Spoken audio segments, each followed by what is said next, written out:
I am so excited to announce that I have released the first official tarot diagnosis spread book. Tarot and Self-Discovery is a therapeutic tarot journey with over 200 spreads, including over 152 card prompts and over 50 robust tarot spreads. You can purchase a physical copy on Amazon or a digital copy at thetarotdiagnosis.com.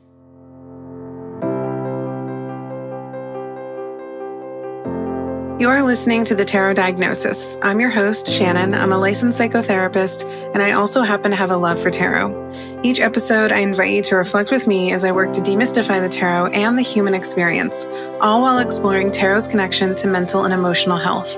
While this podcast may feel therapeutic, it is not meant to take the place of psychotherapy. So grab your cards and join me as I work to create a pathway to better understand ourselves and those around us.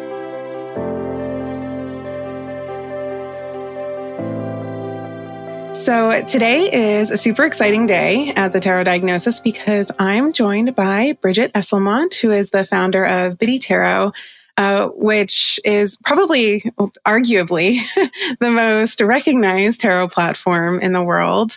And not only is Brigit the founder of Biddy Tarot, but she's also the best-selling author of Everyday Tarot and just recently released her latest book, Intuitive Manifesting, which is a practical guide to tapping into your intuition to guide your manifestations. So hi, Brigit. Hi, so good to be here. I'm really excited about our conversation. Me too. It really is such an honor to have you as a guest on the podcast. I know the listener is going to be really excited to hear from you because, I mean, anyone who knows tarot knows Biddy Tarot. So it really is exciting to have you join us. And I was lucky enough to be able to read through Intuitive Manifesting this last month, and you have quite a few little gems in there. So even as a psychotherapist, I'm like, ooh, yes, I see what she did there. And so we're going to get into all of that today. But I'm curious, before we even dive into any of that, what inspired you to write Intuitive Manifesting, and what can folks expect when they read it? Yeah, so I've been manifesting throughout my life. Like it comes to me very naturally. In fact, I think we all manifest. Obviously we do because we create, our realities. But I've noticed that over time, that manifestation journey has shifted and changed. So when I first really started being really focused on manifesting, I would say it was more of like a goal setting and goal achievement process. So very much your traditional manifesting, which is set that goal, make it really big and ambitious, and then plan your path to get there and then work really hard until you achieve that goal. And it was great. It worked, for a while. But there were times where I was just finding myself pushing so hard to get to a goal, or I would get to that goal and then I'd go oh, is that it? It wasn't what I had expected, or I'd just move on to the next goal and so on. And after all of this, I started to just feel really tired, exhausted, burnt out, unfulfilled. I was like, okay, when have I actually felt really in alignment and really fulfilled when I've been manifesting? When has stuff just come together with ease and with flow? I was like, you know what? It's when I am really applying my intuition and, using tools like tarot cards, but also visualization, journaling, and so on to really tap into my inner wisdom and intuition to guide that whole manifestation journey. And so that's really what inspired the book, is to evolve this whole conversation around manifesting. Because I know manifesting is everywhere. In fact, I kind of thought maybe I shouldn't call it manifesting anymore because everyone's calling it manifesting. But I was like, nah, you know what? I think we just need to have a new narrative around it. Because when we do manifest and create our lives from a place of connection with our inner wisdom and our intuition, it is so much more fulfilling. It's so much more in flow. And we are really operating from a place that's true to our most authentic selves. So that's really, the inspiration for the book. You already touched on a lot of really what I want to be diving in with you about. And I like that you even almost hesitated, oh, should I even call this manifesting? Because there is a component here that, yes, it definitely falls into that realm of, what we typically think of with manifestation. But I really did appreciate the approach that you took. You took kind of a more realistic, grounded, this is going to sound weird, self-centered, but I mean like centered as in like our inner being versus what we tend to think of with manifesting, or maybe folks who aren't super knowledgeable about what it truly means, because it can be wishful thinking. You know, I think when we reflect on the idea of manifesting, we think, oh, I want fancy vacations and big houses, but your approach to this is a little bit more in depth than that. So I'm actually curious. You said, should I even call it manifesting? If you weren't going to call it manifesting, what would you call it? What word would you use, or what phrase? I don't know. I mean, yes, I don't know, actually. I did see some things like, you know, as I watched like new books coming out, I'm like, oh, and they're talking about manifesting, but they're calling it something completely different. But I don't know. It's like, yeah, just really being the creator of your own reality, creator of your future. Maybe it's the intuitive creatrix. I don't know. Something. Yeah. Oh, there you go. Like that. I like that. So, okay, well, before we even, because now we're kind of getting into it, but before we even really dive into the content of the book and what you create for us, I would love to pull a card with you and just see what that archetype and card means as it relates to the idea of manifestation. So do you want to pull a card with me? All right, yeah, let's shuffle. And this, I always have the nervous anticipation. I'm like, please don't be the tower or something horrible. But you know what? We can make that work. Watch me end up pulling the tower. Yeah, I love the challenge. Exactly. Tuning into manifestation. Yeah, so just whatever comes out and how we can apply that to that concept. All right, what did you pull? But you're like, oh, actually, I pulled the tower. Did you really? Well, I think I did jinx myself a little. I pulled the devil card. But I like that, though. I like it. And it's in the reverse position. And I'll tell you why this is like, oh, actually, thank you, universe, you've nailed it. Because to me, like the devil reversed is about releasing those unhealthy attachments, releasing the limiting beliefs, releasing all the stuff that gets us stuck and bogged down and, you know, not able to move forward. You know, I always just think like devil card for me is so much about like these two humans are chained to the devil, but that chain is so loose and they just can't see it because they are under that whole influence of the devil and sort of this darker side of ourselves. And I think it is the same with manifesting. It doesn't matter how many times you've manifested something awesome. It's almost inevitable that you will come up against these limiting beliefs, these restrictions that we place upon ourselves that self-sabotage.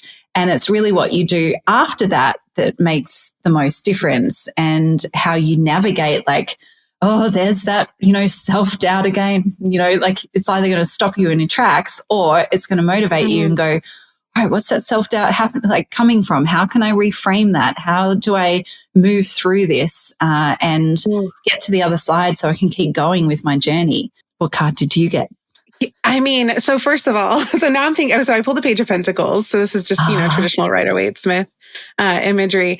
And I'm thinking about this, especially in terms of you pulling the devil, because so the Page of Pentacles is obviously, you know, in the beginning stages of learning something or being curious or excited. And it feels fitting because I feel like that's really what your book is allowing us to do, is be in the beginning stages of something. But then the way you talk about the devil, so I'm thinking about these two together now, you walk us through kind of that being on the precipice of something new, creating something new, and really kind of teaching us different ways to look at it. And so with the Page of Pentacles, you know, this person's, you know, holding this pentacle and really observing it, trying to figure out, okay, like, you know, what's happening here? What do I want to create? What journey do I want to go on?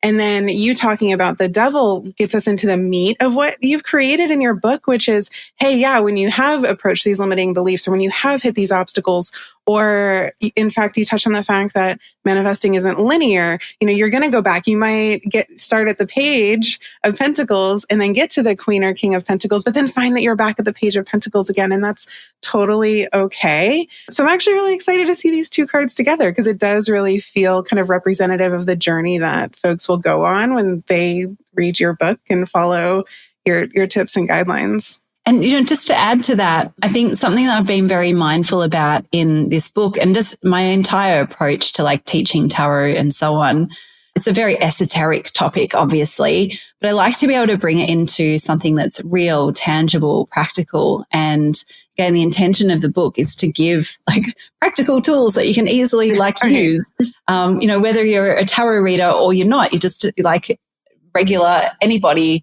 There's ways of being able to access your intuition without having to be, third generation psychic or, an expert tarot reader and so on. Like it's giving those steps to be able to start to move on that journey. Absolutely, which I feel like is a nod to this Page of Pentacles too, kind of that practical stance and path that you take. So, and actually this kind of leads nicely into where I even wanted to start with discussing the content of intuitive manifesting anyway. So, because I'm a psychotherapist and I approach the topics of tarot and psychospirituality and even manifestation from this psychotherapeutic and psychological perspective, I know that our personal beliefs and our perceptions and our behaviors really are kind of like this driving force behind the act of manifestation, which actually kind of fits in nicely with both the Devil and the Page of Pentacles now that I'm thinking about it. And when we have this idea that we can manifest or create or somehow bring, this idea that we have into being, we do tend to be more focused and motivated because we're this Page of Pentacles. We're sitting here really kind of looking at it and thinking about it, and we're putting this mental and physical energy into something, and we become more confident and self-aware. And when we're more confident and self-aware, and we're putting time and energy into this thing, the likelihood of that thing, for lack of a better word, that we want to manifest happening actually does become more of a reality. So personally and professionally, I understand that there's this real balance between kind of the logic and the intuitive side. You were talking about how there's this really esoteric layer to manifestation and tarot. And so I am always kind of trying to balance this intuition with this logic. And I'm wondering how you are doing that personally and professionally, especially when it comes to manifesting, because it can be this thing that's very esoteric, very magical, yet we are trying to create something real from what we're feeling. So yeah, how do you balance that level of intuition with also having this, sense of logic and being rooted in practicality? Yeah, I think, sometimes it's easy. Sometimes your intuition gives you like, hey, go in this direction. And then your logical brain goes, yeah, good idea. All right, let's do this together. Right. And then there are times when your intuition goes, hey, I want you to go all the way over here. And then logical brain's going, hang on, I'm heading in this complete opposite direction. And a good example of that was, back in 2012, I'd been working in corporate for 15 years. I had a well-paying job. I was working my way up the corporate ladder. And at the same time, I was building Biddy Tarot on the side, just as a fun side hobby. But my income with Biddy Tarot had started to reach a point that was similar to my corporate income. And I started thinking about maybe I could just leave corporate and be a tarot reader. Now, logical brain would go, that's ridiculous. Why would you turn your back on 15-year corporate career? I'd studied, 10 years in university, like it was insane. It just didn't make any sense. But my intuition kept saying to me, no, Brigit, you're not even going to be able to imagine what's possible by saying yes to this. And so I spent several, months really grappling with like, can I make it work and so on. And I just kept setting all these tests for my intuition and the universe. I'm like, all right, universe, I need to earn this amount of money in my business. And that means it's definitely, yes, I'm ready to go. And so I'd earn that amount of money and I'd go, oh, maybe that was a fluke. So then I would go again. And it took me, several months until I was like, okay, I get it.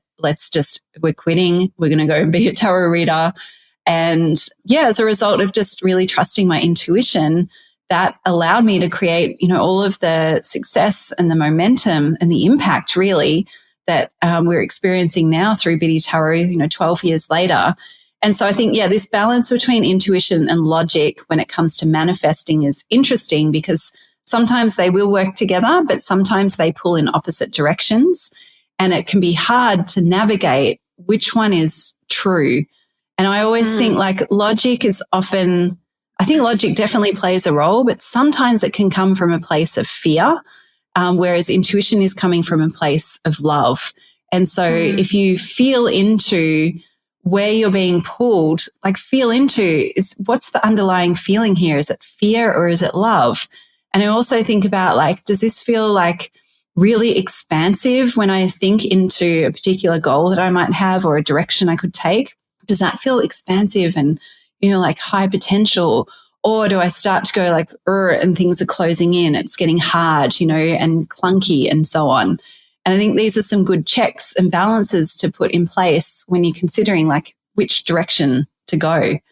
It makes me think about, there's a section in intuitive manifesting where you focus on discovering your true desires. And I feel like that's kind of like what you're talking about right now, because like I mentioned earlier, when we think of manifesting, we tend to think about like, wishful thinking, wishing for more money, more vacations, fancy homes or whatever. And in a sense, you were kind of doing that because you're like, okay, well, hold on, I could leave this corporate job and have this other experience, but I have to make this set amount of money. But I think that there was a nice balance in that you were really driven to have this creative experience and leave maybe corporate America. So you had to make sure that obviously you could still support yourself and take care of yourself. But I love that that was a big part of the book, talking about manifesting for finding something that was meaningful and gave you genuine fulfillment, because just the way you're talking about your experience growing Biddy Tarot and even, manifesting, I can hear that it's something that you really value.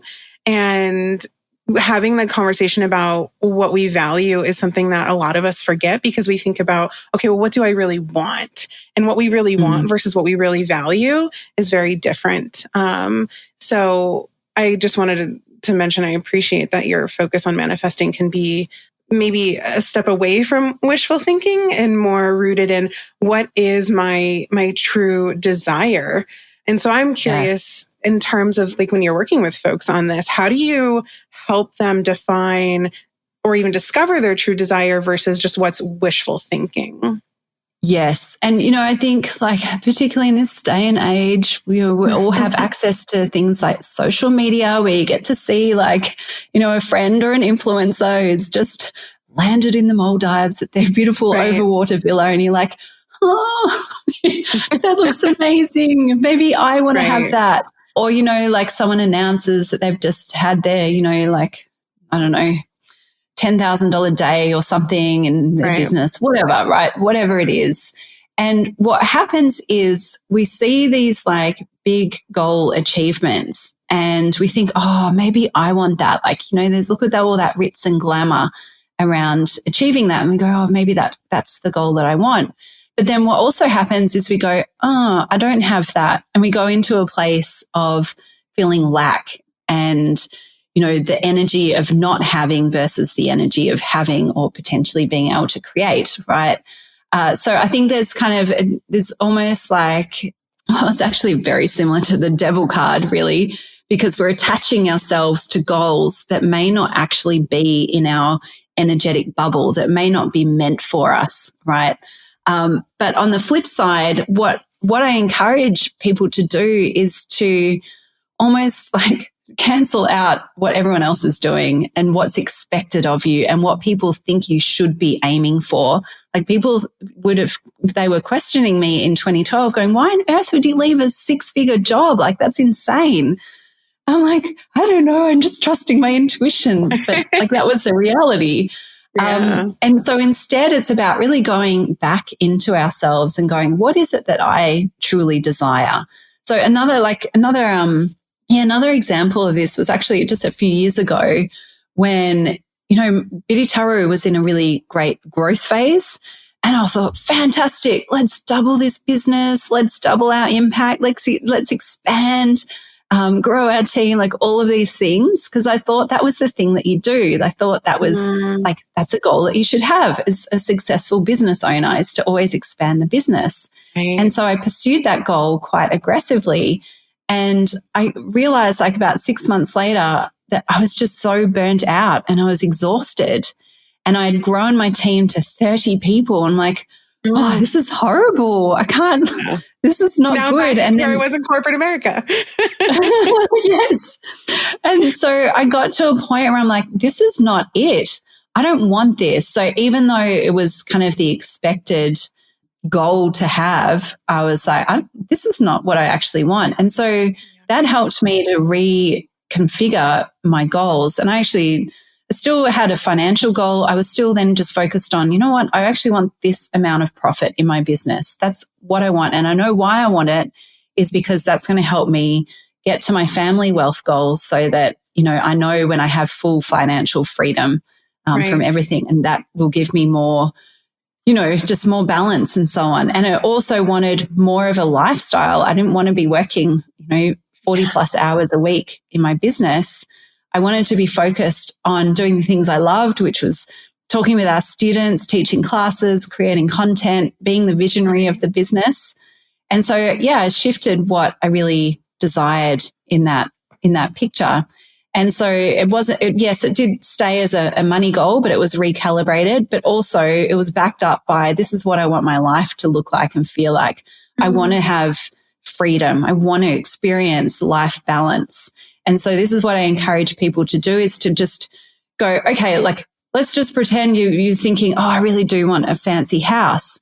Well, what is it about having a fancy house that really matters to you? What's important about that? Why is it that you want that? And maybe you start to realize, well, it's not the fancy house with a really high mortgage and high maintenance costs, but maybe it's more that you just want to have a place where you can feel relaxed when you come home. And maybe you can do that by just redecorating your existing house and not, you know, pushing yourself outside of your comfort zone, but just instead having a redecoration, you know, like it's a recalibration that we can create for ourselves. That then means that when we achieve that goal, you know, like I was talking about before, sometimes we achieve the goal and we go, is that it? That's often because we're not calibrated or aligned with that goal and we're not really connected with it. But it's about getting really connected with those desires so that when you get there, you go, yes, this is it. I'm feeling so in alignment. I'm just over here thinking, I'm going to keep going back to the fact that you pulled the Devil card and then I pulled the Page of Pentacles. I'm like, oh, everything that you're saying right now really makes sense with these two cards together, because we're talking about, you know, the concept of, you know, at its core, manifestation being about aligning ourselves with our desires. And with the Devil card too, it's like, oh, but are these desires true reflections of what's really important to me? Or are they things that I feel like I'm supposed to be desiring? And then our level of attachment to those, is that attachment to these, you know, desires healthy or is it unhealthy?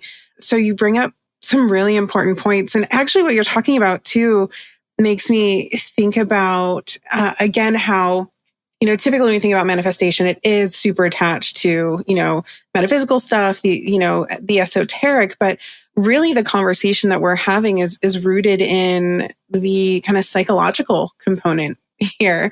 And even the way you were talking just now reflects the idea of visualization. And you talk about this a lot in your book, actually. And there's a part, and this is what made me think of the Devil card too. You bring up the idea of being able to kind of trick our minds into believing our desired future is happening right now. And that's so accurate. And it made me think of the Devil card though, because in my therapy world, there's two ways this works. Sometimes we trick our minds into thinking like the most horrible things are happening or good things are never going to come to us. Or we have what's called mental rehearsal, which is actually what you are talking about when you explore this idea of visualization. And that's when we create kind of false positive memories instead of false negative memories. Usually we see this when we're like trying to reduce anxiety. My go-to example is, you know, when we get really, like if we're about to give a big presentation and we get nervous, we tend to think in our head, oh my God, I'm going to forget all my words. I'm going to just like not do a good job and it's going to be horrible. And so if that's our mental rehearsal and that's what we're attached to, we're going to go in and we're probably going to have that experience because we've created that false memory and our brains don't understand that that hasn't actually happened. So when we walk into this place, our brains are like, oh, I've been here. This isn't good. Bad things happen. But if we do what you talk about in the book, this, you know, healthy kind of positive, but also realistic visualization, we are kind of tricking our brains into thinking, oh, you know what? I've been here before. I've seen this happen. The outcome is possible. And so then we're more likely to actually either experience that outcome, but it's not just because we thought it, it's because now we're really in tune with what we're, manifesting or working towards. And so we're more likely to find resources and support and people who are there going to be around us to help support whatever it is that we're looking for. So yeah, it's flipping that script is really beneficial. So it's interesting hearing you talk about that because it's immediately where my brain went. And that is probably one of the best parts that I thought that you talked about in the book, mainly because I can apply it to my own psychological concept. So I was really appreciative of that. Yeah, I would say it's probably one of my favorite parts is this concept of be, then do. And because oftentimes what happens is we set the goal, like this is the old way of doing things, set a goal and then start taking action to get to that goal. But what happens is we're operating like we're moving forward from an old operating system. It's just like your phone. If you don't update your iOS or whatever you have, you can't have some, apps on your phone unless it's at the most updated model. So it's the same with our brains and our whole energetic being. If we want something different, we need to first upgrade ourselves to get that something different. And so this concept of be, then do is to step first into the desired state of being before you start the doing. And so tarot comes into this beautifully, right? Because you might go, okay, yeah, I'm feeling nervous with public speaking, but who do I need to become so that when I do step on stage, I feel amazing and I do such an awesome job? And you might go, well, actually, maybe it's the star card. Maybe I want to be able to step on stage and be so authentic and real in who I am and channeling all that divine insight so that when I'm speaking, I don't even need to think of what I'm saying. It's just being channeled through me. And you go, okay, the star card is my archetype, is my guide. And so then what you can do is every time before you go to step on stage is you step into the star card. And you become that woman who is under those stars and you feel what it feels like to be her. And you start running that through your body. You're filling up every single cell in your body of this energy. And then you are that person. You are that future self so that then all of the doing now becomes so much easier. You step onto that stage already in this persona of the star card. You feel different. You look different. You stand differently. And the result is different. And this can be applied in so many different areas of our lives, like even just that simple activity of choosing a tarot card that most represents the most like desired or successful state, and then becoming that tarot card or persona or archetype before you start doing any actions. Then all of that doing just becomes easy, more in flow, much more graceful, and you actually get to the place that you want to go to. Everything that you're saying is so important. It reminds me of because when I'm using tarot, either with clients or personally, I'll often say, hey, just either blindly pull or choose a card that you want to embody that month or that week and just spend time reflecting on what it would mean for you to exude or express some of those qualities that maybe are difficult for you to access normally or that you feel like aren't, part of you, but maybe actually are. And I think like having the imagery of the cards is so important because when we talk about these concepts, whether it's manifesting or trying to access a part of ourselves that we maybe aren't super familiar with, coming up with that stuff out of thin air can be really difficult. And so having the images of the cards allows us to, have something to go off of and kind of helps trigger certain things in our brain to be like, oh yeah, like, the star does look, really hopeful and makes me feel like things are possible. Or, the Queen of Swords looks really secure in herself and believes that she's going to be able to do what she wants to do. So I love the way that you were talking about the imagery because I think that's so important either when we're talking about the idea of manifesting or even just exploring being or embodying, different qualities. Yeah, absolutely. And I've seen it like even with my students and the clients I've been working with, that has just been a game changer. You can just see their whole energetic field just change when they step into, these archetypes and these guides. Speaking of energetic changes too, there is a section in your book on limiting beliefs, because, here we are talking about like, oh yeah, you can step into this and you can embody this and this will help you. But the reality is we do all suffer from limiting beliefs, and we might say, oh, but no, I can't. Or if I do, it only lasts for a day or a week. And then I feel like I'm back to square one, which goes back to something we were mentioning earlier about how this process of manifesting isn't linear. And I think that there's a big misconception there, because we think, oh, I want something, so I'm going to, think it into existence, or I'm going to manifest it, and then it will just happen. But the reality is that's not the case. Like often we will, be at, the starting point A, and we want to just skip everything and get to Z, the end goal. And I'm totally guilty of this. I'm very outcome oriented, and I have to remind myself that I have to enjoy the process and I have to, experience the whole alphabet. But it can be discouraging when, maybe we start at A and we go to D, and then, we revert back to B. And so I was hoping maybe you could talk on that a little bit. And especially you mentioned in the book blocks to manifesting, and what you recommend. How do we navigate those? How do we deal with the limiting beliefs? How does tarot come into the mix of all that? Because it is a real kind of block that we experience when we're in this space. Yeah, I think I'll speak a little bit to this kind of idea of the linear path, and then there's the curly one. It's very curly.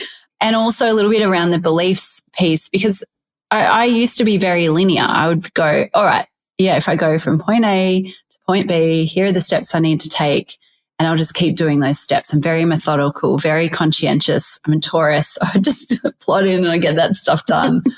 And again, I would do it, and then something would get hard, and I'd just go, okay, I've just got to push harder. I've got to persevere, like just keep going.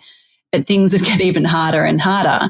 And what I learned over time is to be mindful and aware of when are things starting to go off track. So even if I think the path is this, like from point A to point B, if I'm hitting up against an obstacle, what is that telling me about what's going on?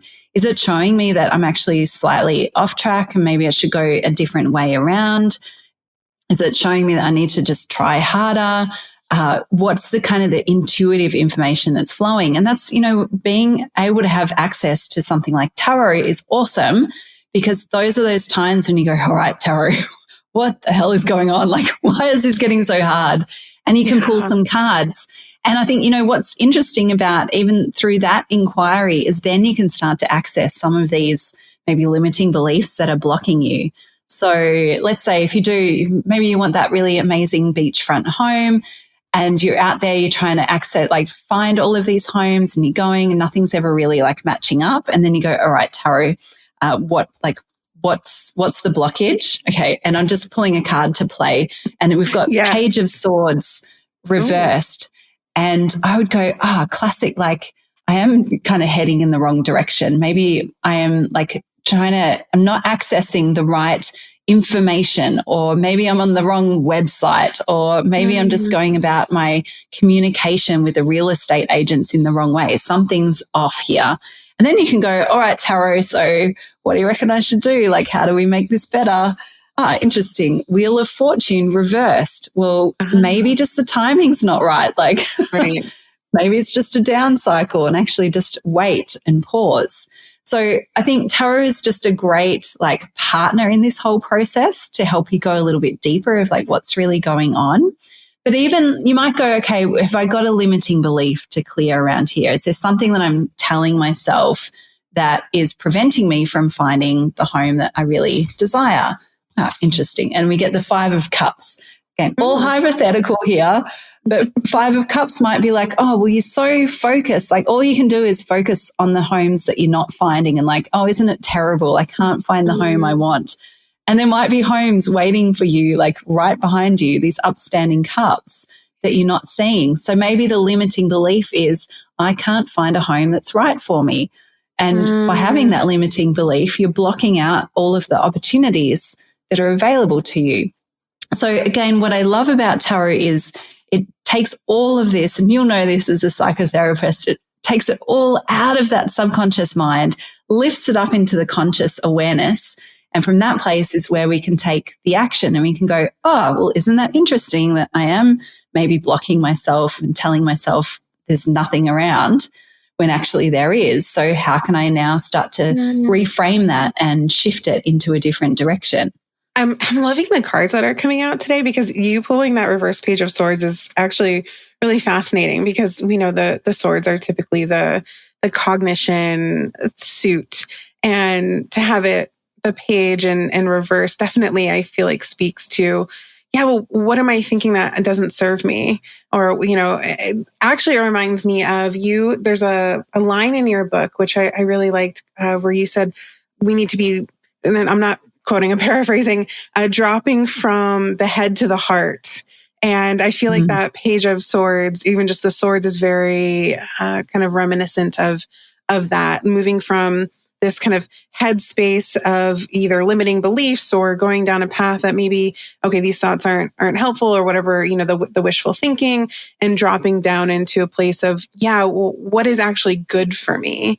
And that actually reminds me of a concept in dialectical behavior therapy we call the wise mind. So this actually goes back to something we had mentioned earlier about our balancing logic with intuition. But I think it is relevant here as well, where we have our logical mind, our emotional mind, and then our wise mind.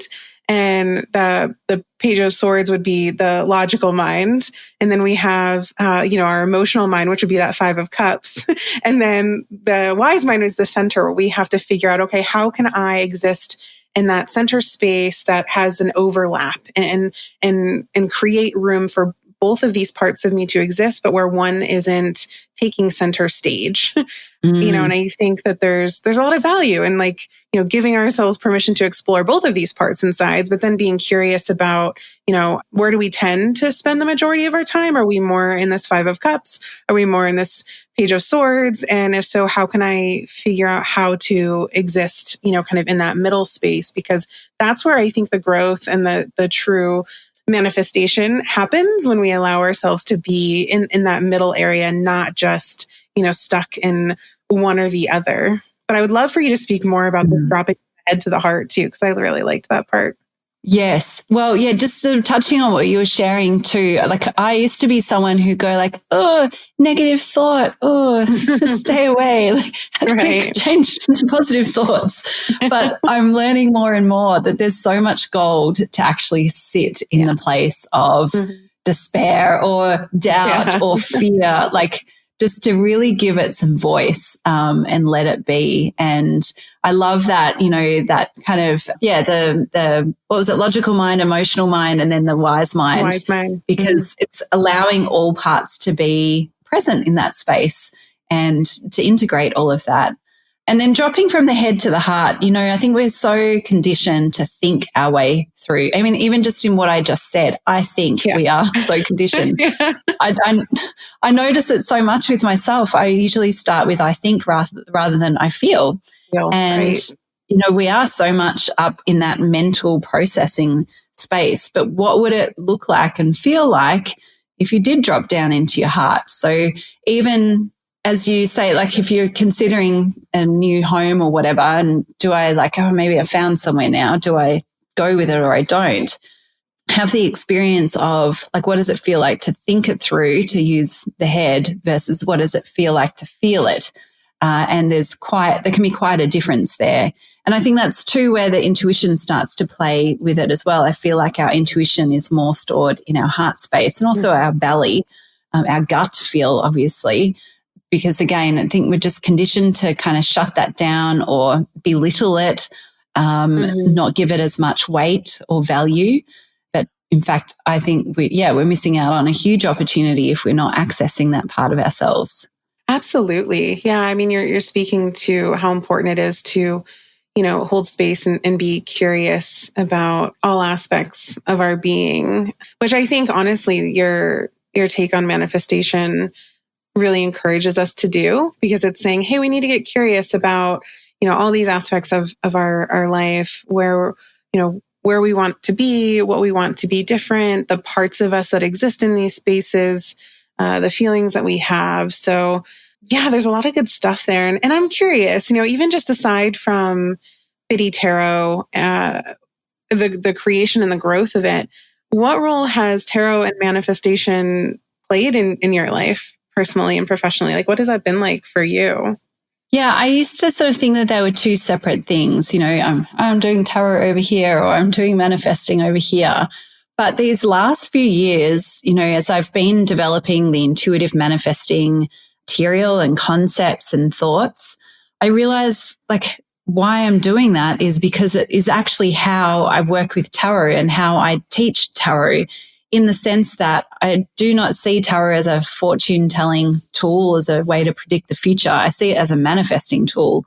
And so everything in intuitive manifesting is actually what underpins everything that I see tarot enabling.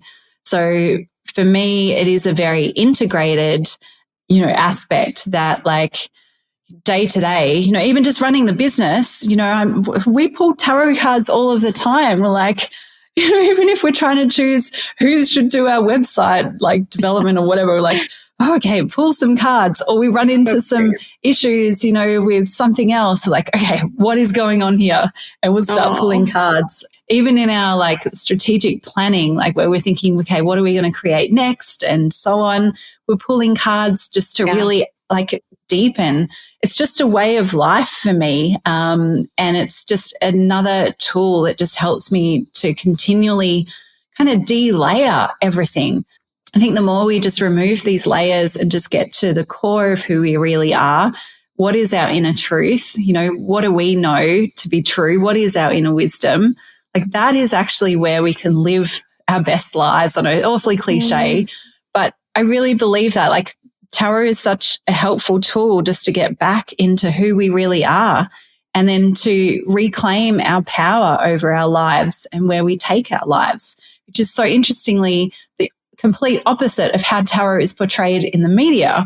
Isn't it interesting that the society wants us to believe that tarot is about actually taking away power by telling your future?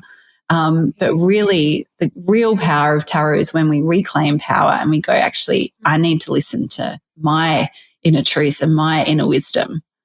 So well said. So well said. This was a super enlightening conversation. I really do appreciate your insights. And I hope that folks do grab your book and find it beneficial, because there's some really wonderful nuggets of wisdom. But I mean, what do you hope folks learn or experience when they grab intuitive manifesting and they work through it? What is your hope for them?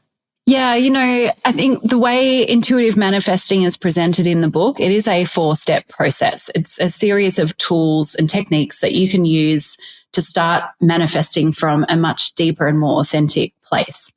And what I say right at the end of the book is yes, I've given you a process, but really this is a way of life. This is a way of being and a way of thinking. So my real wish is that it empowers readers to step into another evolved version of themselves that knows that they are the creators of their reality and that they have the tools and resources to make that happen. I just think what a different world we would live in if everyone was able to feel that sense of agency and reclaim that inner power once again. I think it would be incredibly different. Absolutely. Well, can you tell folks where they can pick up a copy? And then if you have anything else exciting going on?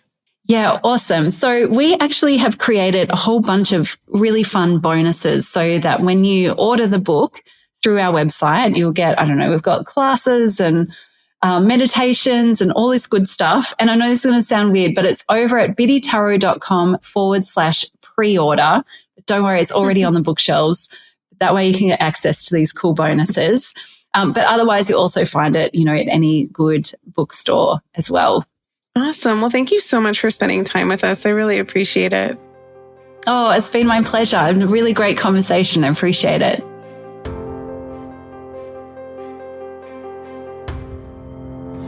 Thank you so much for listening to The Tarot Diagnosis.